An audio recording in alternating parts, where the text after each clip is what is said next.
Welcome back to Rate the Dream, Life, Love, and Mortgages. I am your host, Melissa Landon, and I appreciate you guys tuning in. I am here with Lindsay Kinslow. Did I pronounce that correctly? You did, yes. Okay. She is the founder of the VetReset Foundation, and she has been so gracious to block off a little bit of her time today to discuss all the things as far as benefits, GI bills, all the fun stuff. So I'm going to turn it over to you. If you give a little background on yourselves, we'd love to get to know you. Yeah, so as you mentioned, I am Lindsay Kinslow. I am the founder of the VetReset Foundation. This is where we support veterans beyond the uniform under the pillars of advocacy, wellness, workforce development, and education. I've been in the veteran space for over a decade. I can go back all the way probably to 2005, where I've helped veterans, with their benefits and to obtain, medical retirements. So I've been in this space for a very, very long time. Moving fully into this space over a decade ago was from my own personal journey of getting out of the military and how hard it was for me as a human resource manager. Great research skills. It was very difficult for me to do my own claim. And then I said, this can't be. This cannot be. So I said, what about the people who transitioned before me? What about the older generation? How are they doing their claims? And shockingly, they weren't. So I entered into this space by volunteering first with Disabled American Veterans, and then moved into a national service officer position, where I was the assistant supervisor in the DC office. So upon leaving that position, which I had to leave due to medical, and I always share my own medical journey as well. But moving from that position, I stayed in this field because veterans needed me. So that's why I'm still here. I've helped thousands and thousands of veterans across the globe, not just in the United States, but international. So I am an international national service officer. Superstar. So veterans reach out to me daily, multiple times a day, for assistance. If I can't help them, then I have an arsenal of resources that I'll be able to assist them one way or another. So Okay. yes. So you were prior Army, is that correct? Yep. I was How long did you serve? I'm medical retired at 14 years. Wow. So yeah. So I always say that's the best decision I never made. So I like that. I like that a lot. Yep, that's my thing. The best decision I never made. I did not want to get out. I, thought I was gonna, retire at 20 years. Truthfully, I hurt my back at 3 years in. Oh, How I made it through 14 years, I look back and I'm like, wow, girl. because back pain is also the worst pain, no matter what you're doing. Like it's debilitating. Yes. Then you made it 14 years. Yeah, So and I when you made it. retired, did you immediately then apply for your benefit? Did you even know what to do at that point? Well, I went through a medical board. So, Okay. yep. So through that medical board, I was overseas. So we had Oh, very, very limited help. okay. So the extent of my help was essentially, researching on my own, which I came across, 38 CFR, which is, we call it the VA Bible because it lists all of your conditions and the ratings, the symptoms. I mean, everything is in there. So I started looking at that. And this is, before I say, the blow up of disability. This is back when there was, not a lot of information on Yeah. YouTube. But I, through YouTube, through just my own research, through combing through my own records and following up and being that person to go to the doctors and make sure everything was annotated. That's pretty much how I had to do my own claim. Okay. Hmm.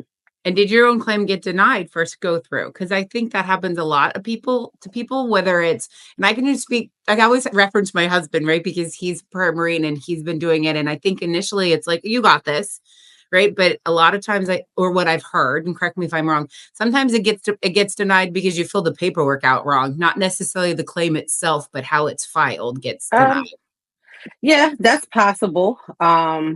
We aren't doctors, so I always say describe it the best that you can, but there are times that they will get denied because you didn't use the proper Right. verbiage. But as long as you get it closely related, but I always say, have someone assist you with the process who is actually trained in this space. Now, do you guys have to be certified to do that, or do you go through training yourself or you just because you've done it, you know what to do? No, so it's a whole process. Okay. And to do claims, you do have to be accredited. So I with disabled American veterans, I will say that they are very thorough in their training. So they're national service officers, which sit at all the VA facilities, the regional offices, they're all trained 18 months on the job training, plus monthly, you got that right, monthly Oh, wow. testing. Okay. So they are very, very detailed, I will say. So I always recommend disabled American veterans because they do have a structured training program that partners with the VA actually for on the job training through Mhm. Voc Rehab. So if you're looking to get into that that space, and you do qualify, I do recommend disabled American veterans. But Mhm. there are numerous of organizations around here that have benefits programs. They have their own training, and to be able to help veterans. Is there a place, because there are, you said there are so many different nonprofits and just different companies that claim that they can help veterans. Is there a way that you can vet the company that you're looking at? Is there some way that people Well, can yes. vet? Okay. Oh yeah, absolutely. So you go on VA website and they have a list of all their accredited claims agents or claim or attorneys or Okay. veteran service officers. You also, in every packet or any communication that you get from the VA, especially your rating decision, there will be a list.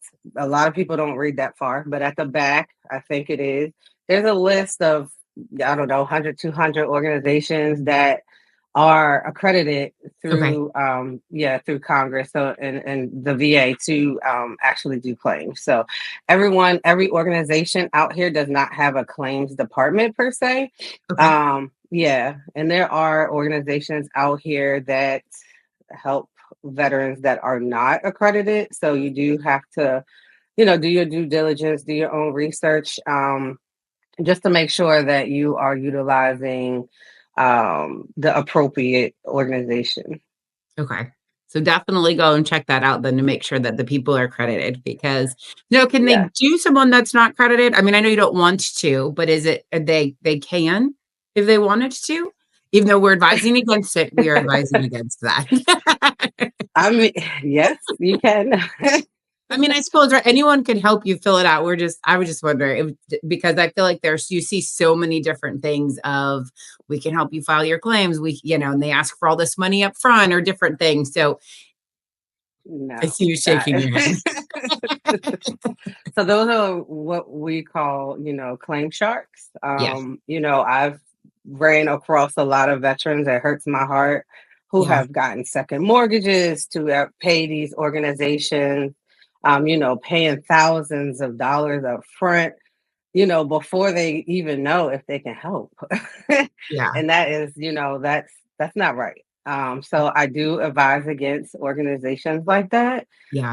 Um, because, I've helped several veterans after, paying thousands and thousands and got nothing in return. Okay. So if they're unsure of where to start, what would you suggest? Like what would be your obviously call you, but like what is like what would you suggest that they or documentation, what's a good starting point for somebody So for some help?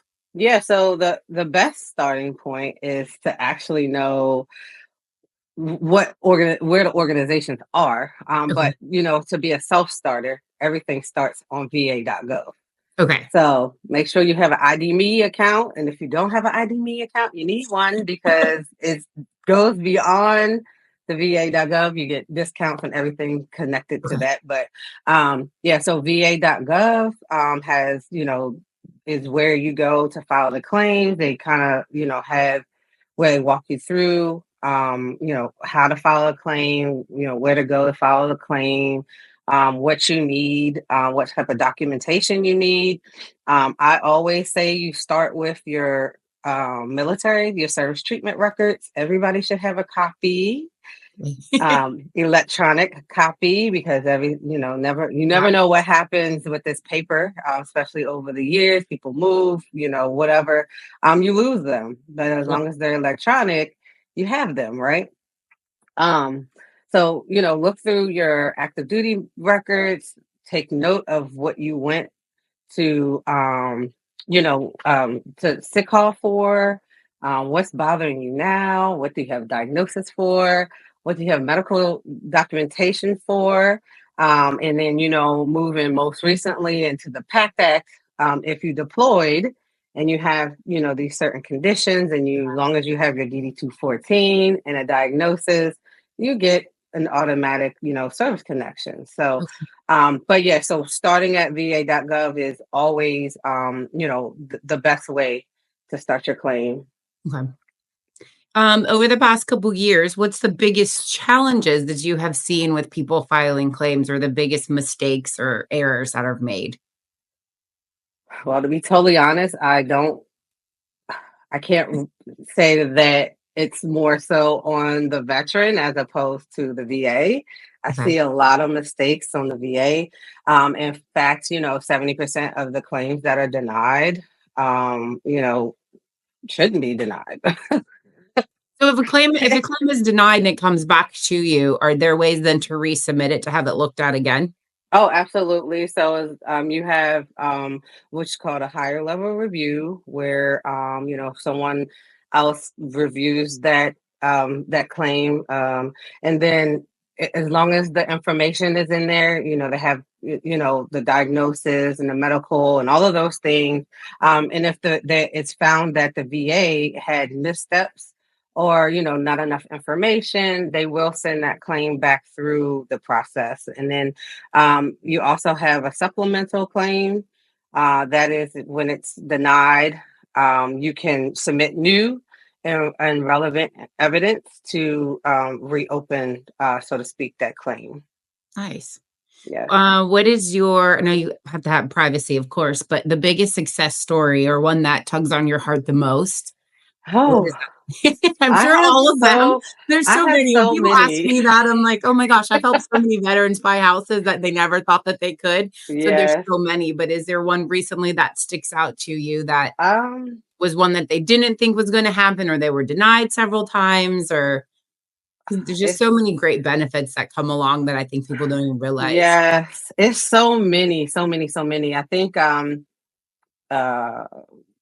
one a veteran was, brutally attacked in Germany club. And if you've ever been to Germany, then you know No. how those clubs pop off. But he was brutally attacked. This was like in the 80s. So um, there's a great emphasis on wartime veterans, and peacetime veterans also always or most often think they're not entitled to anything, and that is not the case, right? So this veteran was brutally attacked, no benefits whatsoever. So I helped him file his claim, and he is now 100%. So first time go from nothing, absolutely nothing, thinking that he can't get anything, to now he's 100% disabled. So That's awesome. That is awesome. yeah, So does it yeah. matter how long you were in? And forgive my ignorance, right? Because I know just enough to be dangerous. Yeah. Um, how long you been in, what you serve, depending on your rating, and depending on like, so it's 100% disability means the same for everybody. That's correct. So it doesn't matter how long you served. It doesn't matter your MOS. What matters is, if you got injured or not, if you had a condition that manifested during the military or as a result of your military service. Gotcha. Okay. Yeah. And I've heard a little bit too about 100% disability in the GI Bill and how that works. Can you touch on that a little bit? Yeah. So chapter 35, the dependents. Mhm. So your family can go. So your dependents can go to school and there's a stipend. So a lot of veterans they combined it with like state benefits, and then their that way their child is going to school completely free. Um, and then also your spouse can go to school as well, which is outside of the GI Bill. So you do get a monthly stipend. Okay. Okay. Yeah. And do you have to be 100% in order to get that? You do 100% permanent and total. Permanent total. And what's the difference between that? Like 100%, the 100% permanent and total, meaning that the rating can change over time? So permanent and total just means that the VA feels like your disabilities are static, meaning they're not going to get better. Okay. And then they make it permanent. Okay. So that's at any rating, you can be permanent and total in that, individual ratings. But then your overall rating has to be permanent and total as well. So let's just say you have a mental health that goes from 30 to 70 Mhm. and you're 100%, more than likely they're going to say that you need a reevaluation. So they Okay. won't make you permanent on that On that alone. iteration. Okay. Correct. Okay. Yeah. So if it's not permanent, that's something now, that's something they reevaluate every year. It just depends case by Uh, case. it depends. Mental health is like 5 years. Okay. Yeah. But if you can always request, an increase, get letters from the doctor stating that, it's not going to improve. And then, possibly get that permanent and total. Okay. Um, I have two last questions for you. I won't keep you. So I know Sure. you're a co-author of a book. I did see that. Do you want to touch on that a little bit? Well, I actually am a best-selling author, international author, and I have 6 books that I 6 books. Okay, I totally missed that. I just saw The Beautiful Face of the Invisible Illness, and I was like, I feel I like I have to read this. yes. I wanted to touch Yes. on that. 6 books. That's amazing. Yep, 6 books. Two. Well, so the invisible illness is that I wrote actually on fibromyalgia. So I have fibromyalgia. Mhm. I am an advocate. I speak heavily on Mhm. fibromyalgia because it is, underdiagnosed, Yes. not diagnosed, ignored. I went, majority of my career suffering with fibromyalgia. And so in there, I just, speak about fibromyalgia, my journey, how I was actually diagnosed was through the VA. I walked in and the doctor said, this is after I left Disabled American Veterans, and the doctor said, hey, I looked at your rating. He was like, have you ever heard of fibromyalgia? And I said, of course, I speak Yeah. to all of my veterans about it, it's a presumptive and, all of these things. And he says, I'm pretty sure you have fibromyalgia, like you're service connected or you filed for everything that they use, the points to diagnose. Now, I've heard of it. Is it an autoimmune disease? No. So Oh, it's not classified as an autoimmune.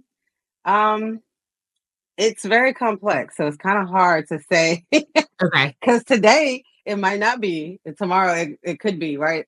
Yeah. So they're still kind of doing more research on it, but what it is, it's a neurolog, Yeah. you know what I'm saying. I know what you're saying. I know what you're saying. And that is Because of and that that is neurological one disorder. yes, and that is one of the things too. Your brain gets like crisscrossed, but Yeah, so it's definitely I always say it like a misfire in your brain. So So I the have Lyme disease, and it's something I was diagnosed at 18, and they're like, "Oh, it went away," and then it came back, and it's something I think it's very similar, right? Like, it's one of the things that's hard to diagnose. You can test positive, you don't test positive, but it's something that, like, I suffer with my entire life. Sometimes I refer to them as flare-ups, where you get the yes, headaches or like you just you'll be talking and all of a sudden I'll go, "What was I talking about?" Like, right. it's it's just it's so it sounds very similar to and everyone thinks It you're is. crazy. They're like, "It's not a thing." And I'm like, "I'm telling you, it's a It thing. is. Something's Yes. wrong." It's So, very similar to that. And I was very excited when I got my diagnosis, believe it or not, because I was like, I spent all these years testing and just trying to figure out what's wrong with me, memory loss. Oh my goodness, the memory loss, memory loss. I say it like Brain fog, right? It's the the the the brain brain fog too is fog real. is crazy. I'm always like, I'm sitting here. I've been sitting here for 2 hours. And I don't even know that I was sitting here for 2 hours. Like, what have I been doing? Right. So all of that is real. But I talk about that in that book. Yeah. So I Well, just I'm yeah, excited. I'm gonna look. I know you have now I know that you have 6 books. My apologies. yeah, I just told the one. So I'll look them all up and I'm gonna send at the end of this, I'm gonna tag all your links and I'll send links. Everyone can check out your books. yeah. Is there one last message or one last anything that anyone that's watching this, a little tidbit that they should know or you think they would benefit from hearing from you? Well, I will say that you are not alone. You are supported. Um, don't be afraid to ask for help. Asking for help is a sign of strength. Yep. We cannot do it alone. It takes a village. You do have a village, and if you need help, reach out to me. The Vet Reset Foundation, we are here to help you. Like I said, if I can't help you, I have tons of resources available around the globe that will be able to assist. And don't think that you're not entitled or you don't deserve the benefits that you earned. Yes. It doesn't matter how long you were in. It doesn't matter what branch of service. It doesn't matter. That does not matter. What matters is that you are supported, right? And that you are getting what you deserve. I also say, it's not just you that get these benefits. So you are leaving a legacy to your family, especially your children. Gosh, I love that. I've over the years come across lots of different vets in different situations, and I ask because I was doing loans. One of the number one thing we ask: Do you get disability? What's your rating? The funding fee and all that. They're like, "Oh no, I don't need it. Like it's okay. There are people worse off than me." So I love that you said that because they're Yes. entitled to it, right, for the service that they give. So I love that. Yes. Yeah. And especially it runs in Vietnam veterans, they Mhm. feel like, they're not entitled to because they weren't welcome home. So I always say if you see a Vietnam veteran, welcome them home. And I also, want to say that it just went out my okay. But yeah, so essentially Yeah, that's what I can't remember. But that's okay. if it if it comes back to me, this is real life, ladies It's and real life, gentlemen. right? There's no script. This is real life, right? It Yes, happens. it goes in and out. It No, goes in and out. But yeah, so just it doesn't matter. It doesn't matter. I want everyone, every veteran that has served to get what they deserve. Anyone who is an ally or supporter, you know, the best thing that you can do is help, help them get started. Send them to va.gov. That's all you have to remember. yeah, va.gov has VA.gov. everything there. It is confusing, but at least it's a starting point. It's a And if they starting have any point. additional questions, they can contact you. I'll put all your contact information here at the end. I appreciate you taking the time. I know our schedules kept crossing, so I do appreciate you taking the Yes. 30 minutes to chat with us. And I hope that, you know, I hope people listening really do take to heart and they reach out to you. Because I think Yes. that there are so many people, like you said, that just need to start. They just have so many questions and they don't know where to start. So, it's Yes. Oh, and I did not mention that I'm really big in the veteran community. Everything I do in my life aligns to veterans. I am a commissioner on the Anne Arundel County Veteran Commission, a Veteran Affairs Commission. nice. I take this very serious. Yeah, I love that. Yeah, and it's my hometown, it's my home county. I wanted to make a difference at home. And I'm also the veteran liaison for my district out here. So I work under a delegate and a state rep, and I am his veteran liaison. So I'm in the community all day, every day. In the trenches, so to speak. I am in the trenches. Currently moving into campaign season. I'm a campaign manager for a veteran. Nice. Yep. So a female veteran, a woman veteran at that, which brings me to the thought that came out Yeah. of my head is that women veterans, we tend to not include ourselves in the veteran space.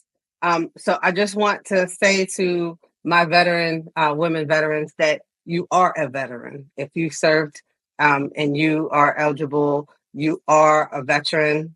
Okay. Don't let anyone take that from you. Yes. I love that. That's a good Yeah. note. Very Yeah. true. Very true. All right. Well, I appreciate you. I'm like I said, anything else before we let everybody go? No, that is it. Okay. Well, Lindsay, thanks so much for being on. And I will catch all of you guys on the next episode. Thanks for All right. joining.